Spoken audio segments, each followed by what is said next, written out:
Nongkrong di garis lurus bareng gue, Rini.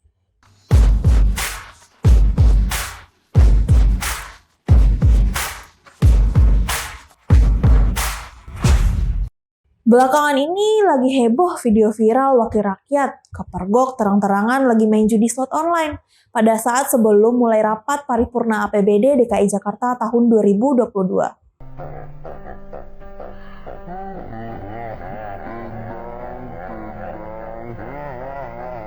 Wah, video barusan terlihat jelas ya di layar tabletnya itu adalah situs judi online. Walaupun dalam klarifikasinya dia berkilah bahwa yang lagi dia mainin itu bukan judi slot online, melainkan game Candy Crush. Ya, kita bisa lihat lah ya di tablet yang di depan anggota DPRD itu apakah beneran Candy Crush atau situs judi online. Padahal kalau main Candy Crush pas lagi rapat gak etis juga. Apalagi semua orang tahu kalau itu judi slot. Malu-maluin. Ternyata bukan masyarakat menengah aja yang bermain judi slot online. Artinya apa? Iklim di DPRD itu tidak bagus. Mengingat hal yang dilakukan wakil rakyat yang lagi viral itu adalah hal yang sangat di luar norma. Terlepas bagaimana yang dilakukan oleh Dewan Terhormat Rakyat ini sangat memalukan, mengenai isu bermain judi slot yang ia lakukan itu memang harus diperiksa lebih lanjut. Jika terbukti benar bahwa yang dia mainkan itu adalah judi slot online, maka itu sudah termasuk ke tindak pidana. Lalu, bagaimana sih sebenarnya judi online di mata hukum? Yuk kita bahas. Data Pusat Pelaporan Analisis dan Transaksi Keuangan atau disingkat dengan PPATK mencatat bahwa perputaran uang atau transaksi judi online di Indonesia itu mencapai 155,4 triliun rupiah. Bayangkan, nyaris 2 kali lipat besar dana dari APBD DKI Jakarta tahun 2022 yang anggarannya sebesar 83,7 triliun rupiah.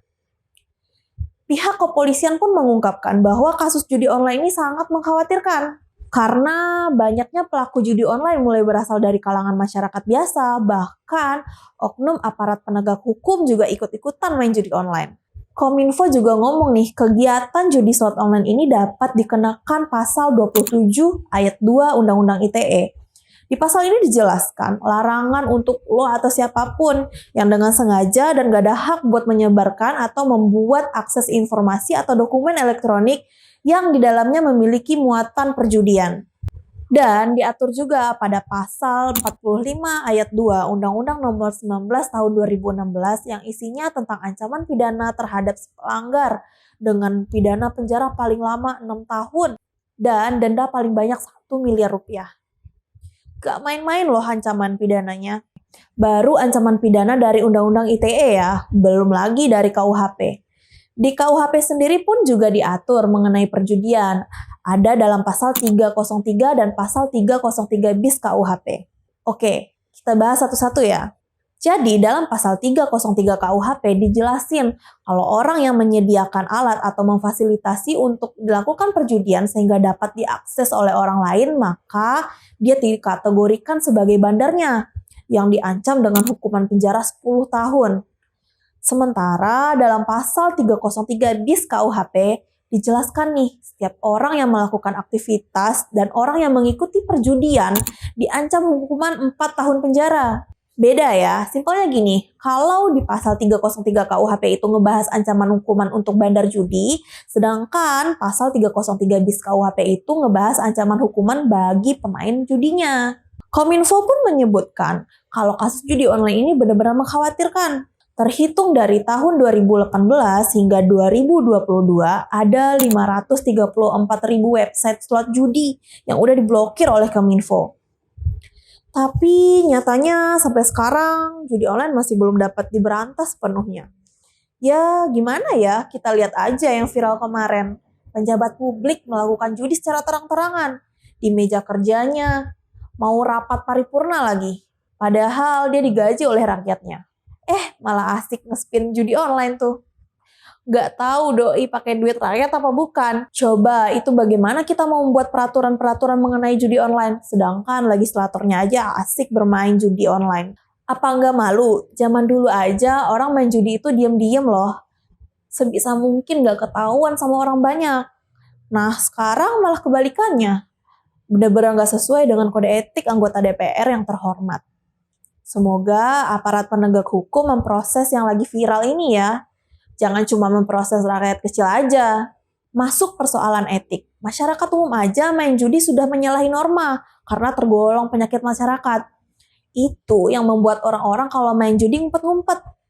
Lah kok bisa Dewan Terhormat Rakyat malah main judi di jam kerja? Pakai iPad aset milik DPRD Jakarta lagi. Dan dihadiri banyak wartawan dan jurnalis pula.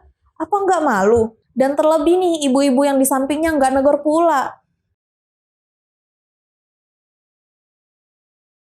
Jadi legislator bukannya mikirin aturan melindungi rakyat terhadap dampak judi online yang lagi marak, malah sibuk nge-spin-spin slot.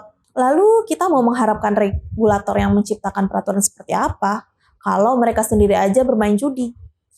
Bagaimana mau memberantas perjudian coba? Toh gedung rakyat aja dipakai untuk bermain judi. Penting loh negara segera bertindak untuk memberantas judi online ini. Udah banyak banget kerugian dari sisi korban karena adanya akses judi online ini.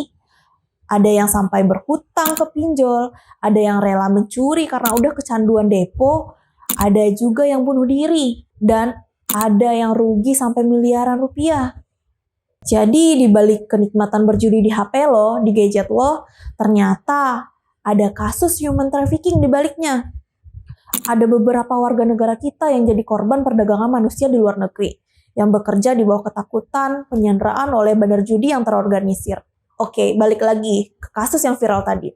Terhadap kasus ini tentu yang diharapkan tidak hanya ancaman pidana yang dia dapat. Ya, kita tunggu aja sanksi dari partai politiknya, fraksi PDIP. Dan sanksi dari Badan Kehormatan DPRD. Tentu ya, tindakan perjudian oleh wakil rakyat yang terhormat itu pakai aset rakyat, uang dari rakyat. Itu sangat menjatuhkan martabat, kehormatan, citra, dan kredibilitas DPRD. Jadi kalau lo sendiri masih mau punya dewan yang demen main judi?